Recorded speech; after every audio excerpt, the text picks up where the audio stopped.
நீதி வழங்கும் போது அண்ணன் தம்பி சொந்தம் பந்தம் பணக்கார ஏழை எதையுமே பார்க்க கூடாதுடா. நாயத்தை மட்டும் தான் சொல்லணும். அனைவருக்கும் வணக்கம். ஆதி புருஷ், கண்ணப்பா போன்ற மெய்சிலிருக்கும் ஆன்மீக படங்களை எடுத்து ஆன்மீக பக்தர்களை வியப்பின் உச்சத்திற்கே கொண்டு போன, ஆன்மீகத்திற்கு மிகப்பெரிய பங்களிப்பை செய்த தெலுங்கு சினிமாவுடைய இன்னொரு ஆன்மீக படைப்பாக உருவாகி வருவது த்ரிவிக்ரம் என்று அழைக்கப்படுகிற இயக்குனருடைய அடுத்த படைப்பு. இந்த படத்தில் ஜூனியர் என்டிஆர் முருகராக நடிக்கிறாரு அப்படின்னு காட்சிகளை வெளியிட்டாங்க. இது பிரச்சனை இல்லை, யாரும் யாரை பற்றியும் படம் எடுக்கலாம், எல்லா உரிமைகளும் அவங்களுக்கு இருக்கு, அதில் மாற்றுக்கிறதே கிடையாது. எல்லாமே இந்த பொது வழியில் இருக்கக்கூடிய கதைகள் தான். தயாரிப்பாளர் நாகவம்சி தன்னுடைய எக்ஸல பக்கத்தில் இந்த படத்தினுடைய துவக்கம் குறித்து ஒரு பதிவு பண்றாரு. Born in the north, forged in the heartland, worshipped in the south. அதாவது வட மாநிலத்தில் பிறந்து இதயத்தில், மக்களுடைய இதயத்தில் குடியேறி, அதுக்கப்புறம் தென் தமிழகத்து மக்களால், தென்னாட்டு மக்களால் கொண்டாடப்படுகிற, வணங்கப்படுகிற தெய்வமாக மாறி இருக்கக்கூடிய முருகருடைய கதையை நாங்கள் எடுக்க போகிறோம் அப்படிங்கிறதா இந்த கருத்தினுடைய அர்த்தம். நான் தெரியாமல் கேட்குறேன், முருகர் அதாவது பல்வேறு பெயர்கள் அவர் அழைக்கப்படுறாரு. இந்த முருகர் வட இந்தியாவில் தான் பிறந்தாரு அப்படிங்கிறத நாகவம்சி இதன் மூலமாக உறுதிப்படுத்துறாரு. நாகவம்சி அவர்களுடைய தாய் தந்தையர், அவங்களுடைய மூதாதையர்கள், அவங்களுடைய முன்னோர்கள், அவங்க முப்பாட்டங்கள் முப்பாட்டிகள் யாராவது முருகருடைய தாய் தந்தைக்கு பிரசவம் பார்த்தாங்களா அப்படின்னு கீழே ஒருத்தன் கமெண்ட்ல எழுதியிருந்தான். நான் அதை தான் நான் கேட்குறேன். நம்ம பேச நம்ம மொழியில் சொல்லணும்னா, உங்கள் ஆத்தாப்பன் தான் அவருக்கு பிரசவம் பார்த்தாரா அப்படின்னு கேட்கலாம். அப்படி கேட்ட முடியாதுங்கிறதுக்காக தான் நம்ம மரியாதையாக உங்களுடைய மூதாதையர்கள், முருகனுடைய மூதாதையருக்கு பிரசவம் பார்த்தாங்களா அப்படிங்கிறத நம்ம கேட்குறோம். தெலுங்கு சினிமாவில் எந்த படத்தையும் எடுக்கலாம், மாற்றுக்கருத்து இல்லை. ஆனால் தமிழ் மக்களால் கொண்டாடப்படுகிற, தமிழ் கடவுள் என்று கொண்டாடப்படுகிற முருகரை வலுக்கட்டாயமாக வடநாட்டில் பிறந்தாருன்னு சொல்லி படம் எடுக்க வேண்டிய அவசியமும் தேவையும் என்ன வந்துச்சு? உங்களுக்கு தான் கொட்டோன்னு கொட்டக்கூடிய ஏழுமலையான் இருக்கார்ல பாலாஜி, அவரும் தமிழ்நாட்டிலேருந்து போனவர் தான், தமிழ் கடவுள் தான், மாயோன் தான். சரி, நாங்கள் கூட விட்டு கொடுத்துட்டோம், திருப்பதியை விட்டு கொடுத்த மாதிரி. அந்த பாலாஜியுடைய பெர்த்து குறித்து, அவர் அந்த எர்த்துக்கு எதுக்கு வந்தாருன்னு குறித்து நீங்கள் படம் எடுக்கலாம்ல.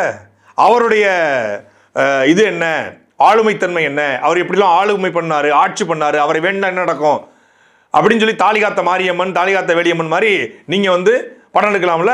திருப்பதி வந்தால் திருப்பம்னு ஒரு படத்தை எடுங்க. யார் வேணாம்னு உங்களுக்கு தடுத்தது? உன் கையை பிடிச்சி யார் தடுத்தது? அழகாக எடுங்க. எதற்காக தமிழ் கடவுள் முருகன் எடுக்கணும்? ஏன்னா தமிழனால் கொண்டாடப்படுகிற முருகனுடைய வரலாற்றை திரித்து அதன் மூலமாக இந்தியா முழுக்க ஒரு வியாபாரம் பண்ணணும். இதன் மூலம் இதை வியாபாரம் பண்ணணும் அப்படிங்கிற நோக்கத்தை தாண்டி தமிழர்களுடைய வரலாற்றை திட்டமிட்டு மறைக்கணும், அழிக்கணும். தமிழனுக்குன்னு எந்த பெருமையும் அடையாளமும் தனித்து ஏற்கக்கூடாது. நம்மகிட்ட இருக்க எல்லாத்தையும் எடுத்துகிட்டு போயிட்டான். நம்மளுடைய மாயோனை, கண்ணனை, பாலாஜியா, பெருமாளா தூக்கிட்டு போயிட்டான். நம்மளுடைய சிவனை ருத்ராவா தூக்கிட்டு போயிட்டான். நம்மளுடைய கொற்றவைய காளியா கடத்திட்டு போயிட்டான். அதே போல் நம்முடைய முருகனை கார்த்திகேயன், ஸ்கந்தன், சுப்பிரமணியன், அது சுப்பிராமணியன், சுப்பிரமணியன் ஒன்றும் இல்லை, சுப்பிரமணியன் அப்படின்னு வச்சிருக்கான். 125 பெயர். இந்தியாவிலே அதிக பெயர்கள் கொண்ட ஒரே ஒரு கடவுள், ஒரே ஒரு இறைவன் யாருன்னா முருகன் மட்டும்தான். 125 பேர் இருக்க வாய்ப்பு இருக்கா? பெருமாளுக்கு ஒரு 10 பேர் இருக்கும், சிவனுக்கு கூட ஒரு 10 பேர் இருக்கும். ஆனால் முருகனுக்கு பேர் வச்சுருக்காங்க பாருங்க. சக்திபாலன், சரவணன், சுப்பிரமணியன், குருவரன், கார்த்திகேயன், சுவாமிநாதன், தண்டபாணி, குக அமுதன், பாலசுப்பிரமணியம், நிமலன், உதயகுமாரன், பரமகுரு, உமைபாலன், தமிழ்ச்செல்வன், சுதாகரன், சத்குணசீலன், சந்திரமுகன், அமரேசன், மயூர வாகனன், செந்தில்குமரன், தணிகை வேலன், குகானந்தன், பழனிநாதன், தேவ சேனாதிபதி, தீட்சிதன், கிருபாகரன், பூபாலன், சண்முகம், உத்தமசீலன், குருசாமி, திரு ஆறுமுகன், ஜெயபாலன், சந்திரகாந்தன், பிரபாகரன், முருகனுடைய பெயர் சௌந்திரீகன், வேல்முருகன், பரமவரன், வேலையா, தனவாளன், படையப்பன், கருணாகரன், சேனாதிபதி, குகன், சித்தன், சை ஒளிபவன், கருணாலயன், திரிபுரபவன், பேரழகன், கந்தவேல், விசாகனன், சிவகுமரன், ரத்னதீபன், லோகநாதன், தீன ரீசன், சண்முகலிங்கம், குமரகுரு, முத்துக்குமரன், அழகப்பன், தமிழ் வேலன், மருதமலையோன், சுசிகரன், கிரிராஜன், குமரன், தயாகரன், ஞானவேலன், சிவகார்த்திகேயன், குஞ்சரி மணாளன், முருகவேலன், குணாதரன், அமுதன், செங்கதிர் செல்வன், பவன்கந்தன், திருமுகன், கதிர்காமன், வெற்றிவேல், ஸ்கந்தகுரு, பாலமுருகன், மனோதீதன், சிசிவாகனன், இந்திரமருகன், செவ்வேலன், மயில் வீரன், குருநாதன், பழனிச்சாமி, திருச்செந்தில் குமரன், சங்கர் குமரன், சூரவேல், குருமூர்த்தி, சுகிர்வேதன், பவன், கந்தசாமி, ஆறுமுகவேலன், வைரவேலன், அன்பழகன், முத்தப்பன், சரவணபவன், செவ்வேலன், கிரிசலன், குழி சாயுதன், அழகன், தண்ணீர் மலையன், ராஜவேலன், மயில் பீரிதன், நாதரூபன், மால வன்மருகன், ஜெயக்குமரன், செந்தில்வேலன், தங்கவேலன், முத்துவேலன், பழனிவேலன், கதிர்வேலன், ராஜசுப்பிரமணியன், மயூரகந்தன், சுகதீபன், குமரேசன், சுப்பையன், கார்த்திகேயன், சங்கதரன், முத்துக்குமரன், வேலவன், கதிர்வேலன், குமரன், அக்னிபூவன். 120க்கு மேற்பட்ட பேர்களில் ஒரு 50 பேர்கள் தமிழ் பேர்கள், மீதி எல்லாமே வடமொழி பேர்கள். இப்படி இந்தியாவில் இப்படி ஒரு இறைவன் இருக்கானா, கடவுள் இருக்கானா, ஒரு தெய்வம் இருக்குதா அப்படின்னா அதுக்கு பதிலே கிடையாது. இவ்வளவு பேர்களை ஏன் அழைக்கப்படணும் அப்படின்னா, பேர் மட்டும் இல்லை, எவ்வளோ பேர் முருகர் பிறந்த கதை இருக்கு. இப்போ நம்மனா ஒரு பிறந்த கதை இருக்கும், இது தாங்க ஒரு பிறந்த கதை. இவர் அப்பா இவர் அம்மா இந்த ஊரில் பிறந்தாங்கன்னு கதை இருக்குது. முருகருக்கு கதை இருக்காங்க. கந்த புராணம் இருக்கு. அதான் பொதுவாக முருகருடைய வரலாற்றை தெரிந்து கொள்வதற்காக இருக்கிற ஒரு ஆய்வு அப்படின்னு சொல்கிறாங்க, ஒரு புராணம்னு சொல்கிறாங்க. அந்த கந்த புராணத்தை படித்து பார்த்தேன். கந்த புராணத்தில் முருகர் எப்படி பிறந்தாராமா, முருகருடைய அப்பா சிவன், அம்மா பார்வதி, 2 பேரும் கைலாயத்தில் 2 பேரும் தனிப்பட்ட முறையில் இருந்திருக்காங்க. அப்படி இருக்கும் பொழுது அசுரர்களாக இருக்கக்கூடிய சிங்கமுகன், தாரகாசுரன், அப்புறம் சூரபத்மன், இந்த 3 பேரும் கடுமையான சேட்டை செஞ்சுட்டு இருக்காங்க, மக்களுக்கு இடையூறு படுத்திருக்காங்க. அப்போ இந்த அசுரர்களுடைய சேஷ்டைகள் தாங்க முடியாம தேவர்கள்னா நம்ம ஊர் சுப்பையா தேவர், மாயாண்டி தேவர் கிடையாது, தேவர்கள், தேவலோகத்து தேவர்கள், அந்த தேவர்கள் இவங்க கிட்ட போய் சொல்றதுக்காக போயிருக்காங்க. அப்படி சொல்ல போகும்போது இவர் மனைவியோடு இருக்கார் இல்லையா, கோரிக்கை கொண்டு தான் போயிருக்காங்க. இப்போ நம்ம ஊரில் அமைச்சர்லாம் மனு கொண்டு போனால் மண்டையில அடித்து கட்டி விடுவார்ல, அது மாதிரி இவர் எப்பா செல்லம் நீ சாப்பிட்டு பேசுகிற, நான் சாப்பிடாம பேசுகிறேன் அமைச்சர் பேசுகிறாங்க இல்லையா, அது மாதிரி இந்த தேவர்கள்லாம் கோரிக்கை கொண்டு போகிறாங்க. இந்த மாதிரி அசுரர்கள் ரொம்ப சேட்டை பண்ணுறாங்க, நீங்கள் தான் எதாவது காப்பாற்றி ஒன்று அசமா அப்படின்னு போகும்போது அவர் என்ன கோபத்தில் இருந்தாலும் தெரியல, மனைவி கூட இருந்ததுனால அவர் 6 நெருப்புகளை அவங்க மேலே அப்படியே கக்கியிருக்காப்புல. நெற்றிக்கண்ணை திறந்து 6 தடவை நெருப்பு பொறி வந்திருக்கு. அந்த 6 நெருப்பு பொறியும் பட்ட உடனே அவங்க ஐயா அவங்கள கோரிக்கை கூட தான் வந்தோம், நீங்கள் இப்படிப்பட்ட நெருப்பை தூக்கி கக்கி விட்டில, என்ன கோபத்தில் இருந்தில்ல சாமி இப்படி பண்ணி விட்டிலன்னு சொன்ன உடனே ஒன்றும் இல்லை, கங்கையில் போய் நீங்கள் இந்த நெருப்பு கொண்டு இது பண்ணிருங்க அப்படின்னுக்காக கங்கையில் போய் அந்த அக்னியை கொண்டு போய் இது பண்ணால் பத்தலை, அவ்வளவு கனலாக இருந்திருக்காப்புல, அனலாக இருந்திருக்காப்புல. அப்போது பத்தலை. உடனே என்ன பண்ணியிருக்காரு, அவரே சொல்கிறாரு, இதை சரவண பொய்கையில் கொண்டு போய் ஆற்றுப்படுத்துங்கள் அப்படின்னு சொல்லி அந்த அக்னியை சரவண பொய்கை எங்க பழனி பக்கத்தில் திண்டுக்கல் மாவட்டத்தில் கிட்டத்தட்ட 1536 கிலோமீட்டர் கங்கையிலேருந்து சரவண பொய்கைக்கு. நீங்கள் ட்ரெயின் ரூட்டா பஸ் ரூட்டா அப்படிலாம் கேட்கக்கூடாது, ஃப்ளைட்லான்னு. சரவண பொய்கையில் புராணம் சொல்லுது, சரவண பொய்கையில் இதை ஆற்றுப்படுத்துங்க, அது 6 அப்படிங்கிறனால ஆற்றுப்படுத்தியிருக்காங்க. அப்புறம் 6 குழந்தைகளாக அது உருவாயிருது. அந்த அக்னி இந்த சிவபெருமானுடைய நெற்றிக்கண்ணிலிருந்து வந்த 6 அக்னிகளும் குழந்தைகளாக மாறுது. அந்த குழந்தைகளை கார்த்திகை பெண்கள் அங்கே குளத்தில் குளிச்சுட்டு இருந்திருக்காங்க. அந்த குழந்தைகளை அதை எடுத்து வளர்க்க ஆரம்பிக்கிறாங்க. அது தெரிந்து கொண்ட பார்வதி தேவி அங்கே அந்த 6 குழந்தைகளையும் கட்டி அணைக்கிறாங்க.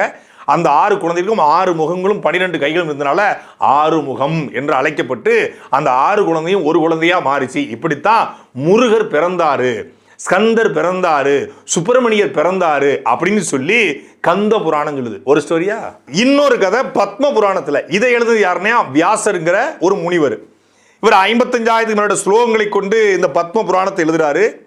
14 புராணங்களில் 2வது புராணமாக இந்த பத்ம புராணம் கருதப்படுகிறது.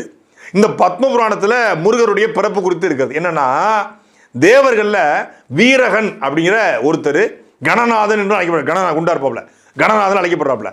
இவர் 1000 ஆண்டுகள் கழித்து சிவபெருமானும் பார்வதி தேவியும் கைலாயத்துக்கு வந்திருக்காங்க அப்படிங்கிறத தெரிஞ்சுக்கிறாப்புல. 1000 வருஷம் காணும், அப்ஸ்காண்டு 1000 வருஷம் காணணுன்னே வந்திருக்காங்கிற செய்தி அறிந்து கொண்டு இவர் கிளியா மாறி அவங்க கிட்ட போறாரு. அப்போ இந்த சாளரம் இருக்கு இல்லையா, ஜன்னல் வழியாக அவர் அந்த கிளி அந்த கணநாதன் அவங்கள பார்க்குறாரு. இவர் பார்த்ததை உள்ள இருந்து சிவன் பார்த்துறாப்லையாம். சிவன் பார்த்த உடனே நான் என்னுடைய உயிர் துளிகள் வரும் வேளையிலே நீ என்னை பார்த்து விட்டாய், அதனால் இதில் பாதியை நீ அடைவாய் அப்படின்னு சாபம்ன்றாப்ல. அதாவது அவர் கூடுதும் வேளையில, இது புராணத்தில் இருக்கு, கூடும் வேளையில அவர் பார்த்து விட்டதால் உயிர் துளிகளில் பாதி அடைவாயின்னு போட்டாரு. அது ஒரு குளமா பெருகிருதான். குளமா பெருகி அந்த குளத்துல சில பெண்கள் குளிச்சுக்கிட்டு இருந்திருக்காங்க. இதை எடுத்து குடிச்சிடுறாங்க. இதை அறிந்து கொண்ட பார்வதி இது கணவருடையது, இது நீங்கள் குடிக்கக்கூடாது என்று சொல்றாங்க. அதை அவங்க அப்படியே அந்த 6 பெண்களும் கக்குறாங்க. அந்த 6 பெண்கள் கக்கிற உடனே அது 6 குழந்தையா மாறுது. அதை பார்வதி தேவி அள்ளி எடுக்கிறாங்க. அந்த 6 குழந்தைகள் தான் 6 முகமாக மாறுது, கந்தராக மாறுது அப்படின்னு ஒரு ஸ்டோரி. அடுத்த ஸ்டோரி என்ன அப்படின்னா, மகாபாரதம் என்டையர்லி டிஃபரன்ஸ். மகாபாரதத்தில் வனபர்வம் அப்படிங்கிற ஒரு இடத்துல இந்த முருகர் குறித்த பிறப்பு இருக்கு. அங்கே என்னன்னா அக்னி, இப்போ அக்னி சாட்சிமாங்க இல்லையா, அக்னிங்கிறது ஒரு கேரக்டர். அந்த அக்னிங்கிறது ஒரு என்ன சொல்றது, வாயு பகவான் அப்படிங்கிற அக்னி பகவான். இந்த அக்னி பகவான் என்ன பண்றாரு, 7 முனிவர்களுடைய மனைவியோடு உடன் இருக்க ஆசைப்படுறாப்ல. அந்த 7 முனிவருடைய மனைவியும் அதுக்கு ஒத்துழைக்கல. அப்போ சுவாகா என்பவர் 6 பெண்களாக தன்னை பிரித்து இந்த அக்னி பகவானோடு அவங்க இணைகிறாங்க. அப்படி 6 பெண்களாக பிரிந்தவங்க இணையும் போது 6 அந்த அக்னியுடைய உயிரணுக்களை எடுத்துக்கொண்டு கங்கை நதியினுடைய அந்த மணல் தட்டில் கொண்டு போய் புதைச்சிடுறாங்க. மணல் தட்டுடைய வெப்பம் காரணமாக இந்த 6 உயிரணுக்களும் உயிர் பெற்று அது குழந்தைகளாக உருவெடுக்குது. 6 குழந்தைகள் தான் 6 முகன். கங்கையில அக்னிக்கும் சுவாகாவுக்கும் பிறந்தவர் தான் இந்த கந்தர் சுப்பிரமணியன் என்று மகாபாரதத்துடைய வனபர்வத்தில் இப்படி குறிப்பிடுது. இதுல எதை நம்புறது? மகாபாரதம் சொல்றதை நம்புறதா, இல்ல பத்ம புராணம் சொல்றதை நம்புறதா, இல்ல கந்த புராணம் சொல்றதை நம்புறதா? இல்லை என்றால் முருகர் தமிழ் கடவுள், காட்டுக்குள்ள நடமாடி நாட்டுக்குள்ள முடிசூடி வீட்டுக்குள்ள வந்த வேலையான்னு இங்க பாடப்படுவது நம்புவதா?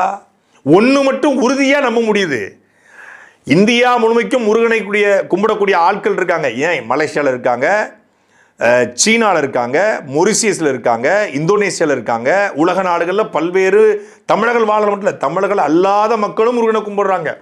ஆனால் ஒன்று மட்டும் உறுதியாக தெரியுது, 6 படை அமைச்ச முருகர் தமிழ்நாட்டை தாண்டி ஏன் அமைக்கலை அப்படிங்கிற கேள்விக்கு பதில் தேடினா முருகர் யாரு, அவருடைய உண்மையான வரலாறு என்ன, அவருடைய கதைகள் ஏன் இவ்வளவு சித்தரித்து எழுதப்பட்டிருக்கிறது.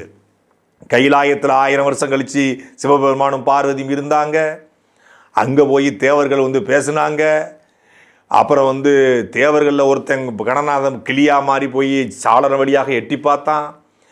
கங்கையில் ஆற்ற முடியாத அக்னி கொண்டு போய் சரவண பகுதியில் ஆற்றி அங்கே 6 குழந்தைகள் பிறந்துச்சு. அந்த 6ஐயும் ஒன்றா அணைச்சதுனால அது 6 முகம்னு ஆச்சு. அது 6 முகம் 12 கை. இப்படியெல்லாம் ஏன் உருவகப்படுத்தப்பட்டுச்சு அப்படின்னா, முருகன் தனிப்பெரும் தலைவனாக, எவராலும் அசைக்க முடியாத தலைவனாக, தமிழின் தலைவனாக, தமிழர்களின் தலைவனாக, குறிஞ்சி நிலத்தின் தலைவனாக, தொல்காப்பியம், அகநானூறு, புறநானூறு, 1810, பரிபாடல் இதெல்லாம் தோன்றும் காலத்திற்கு முன்பாகவே மூத்த குடியினுடைய தலைவனாக இருந்திருக்கிறான் என்பது மட்டும் உண்மை. ஏன்னா சங்க இலக்கியங்கள், நீங்க வடநாட்டில் கூடிய புராணங்கள் சொல்லலாம், சங்க இலக்கியங்கள் இருக்கு இல்லையா, புராணங்கள் பொய் சொல்லும், ஆனா இலக்கியம் பொய் சொல்லாது. அந்த சங்க இலக்கியங்கள்ல முருகனை எப்படி தெரியுமா அழைக்கிறாங்க? சேயோன், செவ்வேல், சேவளங்குடியோன், சேய் முதிர் கடவுள், நெடுவேல், தெய்வம், முருகு, அணங்கு, மலைவாள், விரல்வேல், மலை உரை கடவுள், முருகன், சூர் செல்வன், நெடியோன், மால் மருகன் என்று அழைக்கப்படுது. முழுக்க முழுக்க தூய தமிழ் பேர்களில் வேற எந்த இறைவனுக்கும் இல்லாத சிறப்பு முருகனுக்கு இருக்கு. இன்றைக்கும் தமிழ்நாட்டில் பல குடும்பங்களில் மூத்த பிள்ளை பிறந்தா முருகன் என்ற பெயரை வைப்பாங்க. அப்படித்தான் வச்சாங்க எனக்கு. முருகன் என்றால் அழகன், முருகன் என்றால் அழகன். முருகன் பேர் வச்சாங்களா பல பேர் அழகாக தான் இருப்பாங்க. அந்த முருகனுக்கும் தமிழனுக்குமான அந்த இணைப்பை ஒரு என்ன சொல்றது, இன்னைக்கு ஒரு கல்ட் லீடர் வழிபாடு இருக்கு இல்லையா தமிழ்நாட்டில், தலைவர் வழிபாடு, தலைவர்களை கொண்டாடுவது. நாங்கள் எங்கள் தலைவரை கொண்டாடுறோம். அதுபோல் இந்த தலைவன் வழிபாடு எங்கேருந்து தொடங்கியிருக்கு அப்படின்னா முருகன்லேருந்து தான் தொடங்கியிருக்கு. முருகனைத்தான் முதலாக தமிழர்கள் தலைவனாக ஏற்று அவனையே இறைவனாக ஏற்றிருக்காங்க. வையத்துள் வாழ்வாங்க வாழ்பவன் வானுரையில் தெய்வத்தில் வைக்கப்படும் என்று வள்ளுவர் எழுதியது முருகனை நினைச்சுதான் எழுதியிருக்கணும். தமிழர்களுடைய வாழ்வியலை 2 பேர் தான் கொண்டாடுவாங்க. ஒன்று தனக்காக போராடி எதிரிகளை வீழ்த்தியவனை, இன்னொன்று தனக்காக போராடி எதிரிகளால் வீழ்த்தப்பட்டவனை. இந்த 2 பேரை தான் தமிழர்கள் கொண்டாடுவாங்க. ஏன்னா நடுகள் மரபினர். நடுகள் என்பது தனக்காக போராடி எதிரிகளால் சூழ்ச்சியாலோ எதிரிகளால் துரோகத்தாலோ எதிரிகளால் போர்க்களத்திலோ வீழ்த்தப்பட்டவனுக்கு தான் நடுகள் வைக்கப்பட்டிருக்கு. முருகன் நடுகள் மரபினன். அவன் நடுகல்லாகத்தான் மருதமலையில், நடுகல்லாத்தான் திருச்செந்தூரில், நடுகல்லாத்தான் திருப்பரங்குன்றத்தில், நடுகல்லாத்தான் பழமுதிர்ச்சோலையில், நடுகல்லாத்தான் சுவாமி மலையில், நடுகல்லாத்தான் திருத்தணியில், நடுகல்லாத்தான் குன்றிருக்கும் இடமெல்லாம் குமரன் இருப்பான் என்றா ஒட்டுமொத்தமான தமிழ்நாட்டையும் காக்கணும்னா மலை மேலே ஏறி நின்று காக்கணும்டா என்று குறிஞ்சித்தின் தலைவன் முருகன் நின்றுக்கான். அவன் வென்றிருக்கான். அதனால் அவன் கொண்டாடப்பட்டிருக்கான். தமிழர்களுடைய தெய்வமாக மாறி இருப்பது மட்டும் இல்லாமல் தமிழருடைய பண்பாட்டு தலைவனாகவும் உருவமாறி இருக்கான். அது ஒரு பண்பாட்டு நிகழ்வு. தைப்பூசமாக இருக்கட்டும், வைகாசி விசாகமாக இருக்கட்டும், சஷ்டியாக இருக்கட்டும், சூர சம்ஹாரமாக இருக்கட்டும், அது ஒரு பண்பாட்டு நிகழ்வு. முருகன் கோவிலுக்கு செல்வது என்பது, முருகனுக்கு மொட்டை எடுப்பது என்பது, முருகனுக்கு பாலாபிஷேகம், முருகனுக்கு பால் காவடி, பறவை காவடி, புஷ்ப காவடி தூக்குவது என்பது, முருகனுக்கு அழகு குத்துவது என்பது, முருகன் பெயரை இடுவது என்பது. எங்கள் ஊரில் திருமணத்திற்கு முன்பாக திருச்செந்தூர் முருகன் கோயிலில் போய் வழிபட்டு வர வேண்டும். திருமணம் முடிந்து மறுகல்யாணம் பார்க்கணும்னு சொல்லுவாங்க. அதுக்கு முன்னாடி முருகன் கோயிலுக்கு போகணும். முருகன் கோயிலில் போய் வழிபட்டு தான் மறுகல்யாணம் பார்க்கணும். இப்படி சடங்குகளை தமிழருடைய வாழ்வியலில் இருந்தது. காரணம் என்னன்னா, அவன் தமிழர்கள் என்ற ஒரு இனம் தோன்றிய காலத்தில் இருந்த முதல் தலைவனாக, தலைவனாக, முதல் தமிழனாக இருந்திருக்கிற வாய்ப்புகள் இருக்கு. குமரிக்கண்டத்துடைய ஆண்ட தலைவன் சில பேர் சொல்றாங்க. குமரிக்கண்டத்தில் தான் அந்த மலைகளும் கடல்களும் இருந்துச்சு. ஒரு கடல் கோல்ல அழிஞ்சிருச்சு. தங்களுடைய தலைவனை இழந்த மக்கள் அவனை இந்த நிலத்தில் கொண்டாட ஆரம்பிச்சாங்க. கடல் கோளால் அழிந்த மக்கள் இப்படி தன்னுடைய தலைவன் கோவிலில் அழிஞ்சு போறதுனால கடலால் அழிக்கப்படாத இடங்கள்ல முருகன் சிலையை நிறுவனாங்க, முருகன் கோயில் நிறுவனாங்க. அதில் திருச்செந்தூரை தவிர மற்ற எல்லா இடங்கள்லையும் மலை மேல இருக்கிற காரணமே கடலின் மீதான மக்களுக்கான அச்சம் தான், நீரின் மீதான மக்களுக்கான அச்சம் தான் அப்படிங்கிறது கூட ஒரு கூற்று இருக்கு. இல்லை தமிழ்நாட்டில் இருந்தாலும் கூட மலைகளில் வாழ்ந்துக்கான வாய்ப்புகள் அதிகமாக இருக்குன்னு பல்வேறு ஆய்வுகள் சொல்லுது. என்னன்னா, அவன் கதையா எழுதி வச்சுட்டான் புராணத்தை. நம்மளுடைய கடவுளுடைய வரலாற்றை, முருகனுடைய வரலாற்றை கொஞ்சம் கூட கண்ணியம் இல்லாமல், கொஞ்சம் கூட நாகரிகம் இல்லாமல் வரலாறுகள் எழுதப்பட்டிருக்கிறது. ஒரு இறைவனுக்கு இருக்கிற வரலாறு எப்படி இருக்கணும் அந்த மாதிரி இருக்கா? ஒரு பெரிய வீரன், பெரிய போராளி, பெரிய தலைவன், அவன் இப்படி மீட்டெடுத்தான் அப்படிலாம் இல்லாமல் அவனுடைய பிறப்பே ஒரு என்ன சொல்றது, எல்லா லாஜிக்களையும் உடைக்கிறது போல ஒரு எழுதப்பட்டிருக்கிறது. கங்கையிலிருந்து சரவணபொய்யை அங்கே ஆற்றுப்படுத்தி கார்த்திகை பெண்கள் அவங்களை எடுத்து அந்த ஆறு குழந்தையை ஒன்றாக இணைத்து, இதெல்லாம் ஒரு என்ன சொல்றது, கற்பனை உலகத்துக்கு சரி. ஆனால் நிஜ உலகில் அவன் உண்மையிலே ஒரு மனிதனாக பிறந்து தலைவனாக இருந்து இறைவனாக மாறி இருக்கிறான் என்பதுதான் யதார்த்த உண்மை. அதனால தான் அவன் கொண்டாடப்பட்டிருக்கான். இந்த புராணங்களில் இப்படி எழுதப்பட்டதுனால தான் ஐயா கவிப்பேரசு வைரமுத்தவர்கள் முருகனை பற்றி பாடுவார். அப்படி பாடும்போது, கால பள்ளத்தில் மூட குழியில் மூழ்கி கிடந்தான் முருகன், தொட்டு துடைத்து விஞ்ஞான தண்ணீரில் கழுவினேன், ஒற்றை துணி சற்றே அசைவுற நெற்றிச் சுடர் பற்றி பரவிட வெற்றி திரு வேலுக்கதிபதி உயிர் கொண்டான், கடவுளா நீ என்றேன், மூத்த குடிகாத்த மூதாதை என்றான், குன்றில் ஏன் குடி என்றேன், ஆதி மனிதன் குடில் அதுதானே என்றான், குளிர்மலையில் ஏன் குறையுடை கொண்டாய் என்றேன், இரையாகும் விலங்கை துரத்தி கொண்டே இறை தேடும் விலங்கு விட்டு உயிர் தப்பி ஓட சுனைகள் ஆறுகள் நீந்தி கடக்க தொங்கும் ஆடைகள் தொல்லையா இல்லையா, இன்னொன்றின் நெஞ்சில் எழுது நெசவு கண்டது குறிஞ்சியில் அல்ல மறவாதே அது மருதம் என்றான், படையலுக்கு ஏன் முருகா தேனும் திணைமாவும் சுடுதல் அவித்தல் சமைத்தல் என்னும் அநாகரிகங்கள் அடையும் முன்னே காயும் கனியும் கிழங்கும் இலையும் தானாய் வழிந்த தானியமணியும் ஊனாய் இருந்த உண்மை உணர்த்தவே கொடியில் சேவல் பறக்கும் சேதி என்னவோ, வேட்டை கலப்பில் மரணம் போல் உறங்கும் எங்களை அதிகாலை எழுப்பும் முதல் பறவை அதுதானே, போகட்டும் வேலோடு நீ அலையும் வினோதம் என்னவோ, கல்லாயுதம் தோற்றவெடுத்து வேலாயுதம் படைத்த முதல் மனிதன் நான், வேலின் தொழில்கள் விளம்ப கேள், வேட்டை காட்டில் வெற்றி தந்ததும் வேளாண்மைக்கு காவல் தந்ததும் மடவார் தம்பின் மானம் காத்ததும் மாற்றார் வெருட்டி மண்புலம் காத்ததும் கைவேல் கைவேல் கைவேல் தானடா கைவேல் இல்லையேல் நீ நான் ஏனடா தாத்தா என்றேன் நான் பேரனே என்றான் முருகன் இருவர் தழுவல் இறுக்கத்தில் நொறுங்கி சிதறி கிடந்தன நூற்றாண்டுகளின் துகள்கள் என்று கவிப்பேரசு வைரமுத்து படிப்பார். இந்த ஒரு கவிதை போதும் முருகன் யாருன்னு சொல்றதுக்கு. தமிழருடைய வாழ்வியல இணைந்திருக்கக்கூடிய, தமிழருடைய தொன்மையோடு இணைந்திருக்கக்கூடிய, பண்பாட்டோடு இணைந்திருக்கக்கூடிய முருகரை பற்றி தமிழர்கள் எப்படி கொண்டாடுறாங்க, தமிழர்கள் வாழ்வியல் அப்படி எப்படி இருக்காரு என்பது இயக்குனர் திரிவிக்ரமுக்கு தெரியுமா? அதை நடிக்க போகிற ஜூனியர் என்டிஆருக்கு தெரியுமா? அவங்கள பொறுத்த வரைக்கும் பணம் சம்பாதிக்கக்கூடிய ஒரு கான்செப்டாக, பணம் சம்பாதிக்கக்கூடிய ஒரு கண்டென்ட்டாக இதை போட்டால் இந்தியா முழுக்க வெற்றி அடையலாம். தமிழ்நாட்டிலையும் கொண்டாடுவாங்க, ஆந்திராலையும் கொண்டாடுவாங்க, அங்கேயும் கொண்டாடலாங்க. இது ஒரு ஹீரோ ஒரு ஷிப் உள்ள ஒரு ஸ்டோரியாக இருக்குது அப்படின்னு தான் அதை பார்ப்பாங்களே ஒழிய இதில் உண்மையான வரலாற்றை சொல்லுவாங்களா? இந்த வரலாற்றில் எழுதி வச்சுருக்காங்க பாருங்கள். சிவபெருமானுக்கும் பார்வதியும் கைலாயத்தில் இருந்தாங்களாம். அங்கே நாரதர் ஒரு ஞானப்பழத்தை கொண்டு போனாராம்.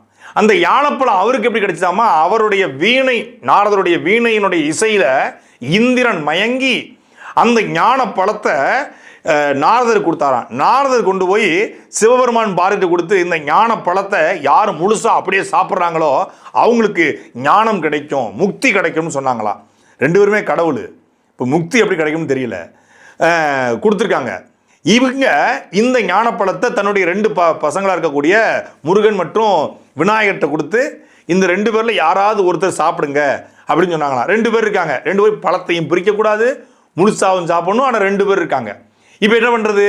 ரெண்டு பேரில் யார் உலகத்தை முதல்ல சுற்றி வராங்களோ அவங்களுக்கு இந்த ஞானப்பழம் அப்படின்னு சொல்ல முருகர் உடனடியாக மயில் தானே வாகனம், மயிலை எடுத்துக்கிட்டு அவர் உலகத்தை சுற்றி வர கிளம்பிட்டார். இந்த பக்கம் விநாயகர் அம்மையப்பன் தான் உலகம் என்று அம்மாவையும் அப்பாவையும் சுற்றி முதல்ல ஞானப்பழத்தை வாங்கி சாப்பிட்டு இருந்திருக்காப்புல. உலகத்தை சுற்றி முடிச்சு பார்த்த முருகர் என்னைய உலகத்தை சுற்ற சொல்லிட்டு நீங்கள் அவருக்கு உங்களை சுற்றி வந்தான்னு சொல்லி பழத்தை கொடுத்துட்டீங்க, இது உண்மையிலே சீட்டிங்க, நான் நம்ப மாட்டேன், ஏற்றுக்கொள்ள முடியாதுன்னு சொல்லி என்னாடு என் மக்கள்னு சொல்லி துண்டவதிரி தோல்ல போட்டுக்கிட்டு அவர் கிளம்பிட்டாரு. எங்க நேராக பழனி மலையில் போய் நின்னாரு அப்படின்னு சொல்லி கதை சொல்லுது, புராணம் சொல்லுது. இதில் ஏதாவது லாஜிக் இருக்கா? ஆனால் இது லாஜிக்கே இல்லாமல் இன்னும் சிவனும் பார்வதியும் தான் முருகனுடைய அப்பா அம்மா.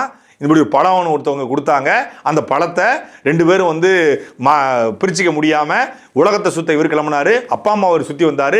இது ஒரு போதனை கதை. அப்பா அம்மா தான் உலகம் என்று சொல்வதற்காக உருவாக்கப்பட்ட கதை. அப்பா அம்மா தான் உலகம், மாற்றுக்கருத்தே இல்லை. மாதா பிதா குரு தெய்வம் என்று சொல்வது போல அம்மா அப்பா தான் உலகம். அம்மா அப்பா தான் நம்மளை உருவாக்குறாங்க, அவங்க தானே உலகம். நம்மளை உருவாக்கியவர் தான் நம்ம உலகமாக இருக்க முடியும் எல்லாருக்கும். அதை முருகரை வச்சு சொல்லணும்னா சொன்னால் அவன் டக்குன்னு மண்டையில் உடைக்கும் அவனுக்கு. ஏன்னா அவன் பெத்த தாயை கொண்டு போய் அனாதத்தை சேர்த்து விட்டு போயிடுறான், பெத்த தாய்க்கு சோறு போட மாட்டான். வீடு பெரிய வீடாக 10 கிரவுண்டில் வாங்கி போயிருந்தா கூட அப்பா அம்மா கொண்டு போய் ஏதாவது அப்பார்ட்மெண்ட்டில் சேர்த்து வச்சு போயிடுறான். அவன் கட்சிக்காரனே ஓட்டு கட்டு வந்தால் கூட அப்பா அம்மா மேலே தான் டாட்டா காட்ட வேண்டியிருக்கு, அந்த மாதிரி ஆக்கி விட்டு போயிடுறாங்க. அதனால் என்ன ஆயிடுதுன்னா அப்பா அம்மாவை பாதுகாக்கணும்டா, அப்பா அம்மா தானே முக்கியம், நீ 10 கிரவுண்டில் வீடு வச்சிருந்து 10 கோடி வீடு தான் முக்கியம்டா, உங்கள் அப்பா அம்மாவை பாதுகாக்கணும் அப்படின்னு சில மரமண்டைகளுக்கு சொல்வது போல தான் அந்த கதைகளை உருவாக்கியிருக்காங்க. அதில் மாற்றுக்கிறதுல நான் பாராட்டுறேன், வரவேற்கிறேன், அதை கொண்டாடணும், இல்லை நான் ஓகே தான். ஆனால் அதில் நம் தமிழ் கடவுள் முருகனுடைய நேர்மைத்தன்மையை, உண்மைத்தன்மையை, சின்சியாரிட்டியை கொண்டு புதைச்சிருக்காங்க. ஏங்க இதெல்லாம் காலகாலமாக இருக்கிற கதைங்க. இந்த கதையை போய் நீங்கள் கேள்வி கேட்குறீங்க அப்படின்னு நீங்கள் கேட்கலாம். காலகாலமாக இருக்குங்கிறதுக்காகவே அதை ஏற்றுக்கொள்ளுங்கிற அவசியம் இல்லை.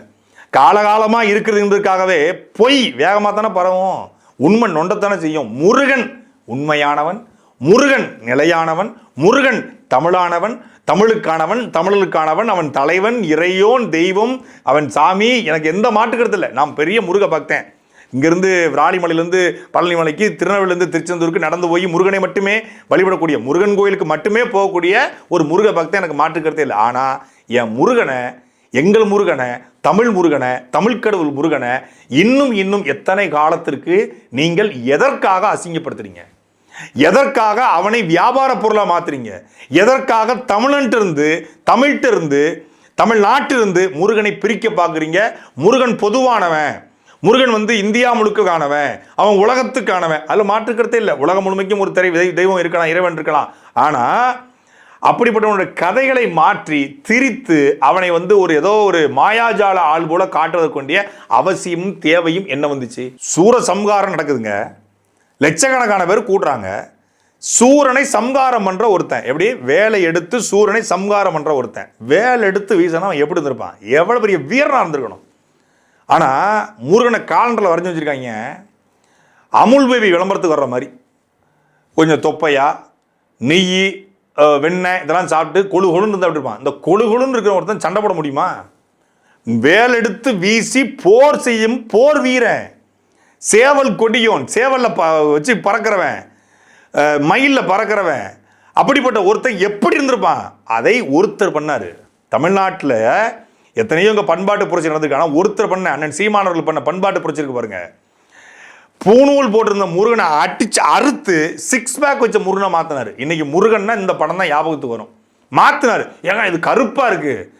தமிழனுடைய கடவுள், தமிழ் இனத்தின் கடவுள், அவர் எப்படி கொழு கொழு கொழு கொழுன்னு சிவப்பா இருப்பாருங்கிற கேள்வியை எழுப்பி காட்டுக்குள்ள முறுக்கேறி போயிருந்தவன், காட்டுக்குள்ள ஒரு வேட்டை சமூகத்தினுடைய தலைவனா இருந்தவன், வள்ளியினுடைய மணவாளனா இருந்தவன், எப்படி அவன் கொழு கொழுன்னு இருந்திருப்பான். இதுல ஒரு கதை கட்டினாங்க, வள்ளி தெய்வானை அப்படின்னு உருவாக்கி அது இடைச்சர்கள் அப்படிங்கிற கூட்டு இருக்கிறது. தெய்வானை சக்களத்தி வள்ளி குரத்தி அந்த கதையில இருக்குதம்மா அப்படின்னு பாட்டை போட்டு இது பண்ணி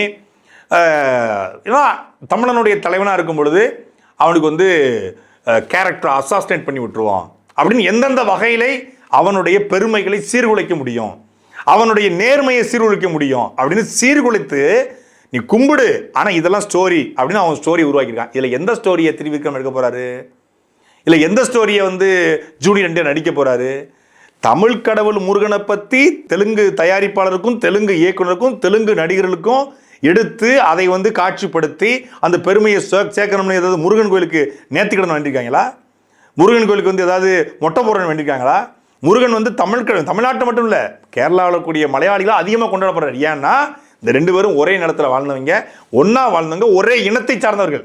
ஒரு 500 வருஷத்துக்கு முன்னாடி மலையாளம் என்ற மொழி தோன்றி தமிழிலிருந்து பிரிஞ்சு மலையாளி உருவாயிட்டாங்க. அதனால தான் கேரளாவிலையும் தமிழ்நாட்டிலையும் அதிகமாக முருகன் கொண்டாடுறான். பழனி முருகனே கேரளாவை நோக்கி தான் இருக்காரு அப்படிங்கிற ஒரு செய்தி உண்டு. தமிழ்நாட்டிலிருந்து பழனிமலைக்கு போகிறத விட கேரளாவிலேருந்து பழனிமலைக்கு வர்றது தான் அதிகமாக இருக்கும். நம்ம ஆளுக்கு ஐயப்பன் கோயிலுக்கு போவாங்க, அவங்க இந்த பக்கம் வருவாங்க. அப்போ ஒரு பிணைப்பு இருக்கு. ஆனால் ஆந்திரா, கர்நாடகா, இந்த வட மாநிலங்களில் முருகனுடைய பிணைப்பு என்பது மிக மிக குறைவு. முருகனை அவர்கள் வேற வடிவமாக வேற கதையின் வாயில பார்க்கறான். ஆனா நம்ம ஆளு முருகன் நம்ம ஆளுன்னு பார்க்கறான். அதனால தமிழ்க்கடவுள் முருகனுடைய பெருமைகளை, அவனுடைய தமிழுக்கும் அவனுக்குமான, தமிழனுக்கும் அவனுக்குமான இணைப்பை, பிணைப்பை, அவனுடைய வரலாற்றை திரிப்பது போல ஒரு புராண புழுதிகளை கொண்டு போய் அவன் மேல் திணித்து கதைகளை எடுத்து படமாக்க விரும்பி படம் சம்பாதிக்க விரும்பினால் இந்த திரிவிக்ரமுக்கும் ஜூனியர் என்டிஆருக்கும் இந்த படத்துடைய தயாரிப்பாளருக்கும் எச்சரிக்கையா சொல்றோம், ஒரு காட்சி கூட தமிழ்நாட்டில் இந்த படம் ஓடாது. சாட்டை எடுத்து நாட்டை திருத்து, இளம் தலைமுறை தானே நீ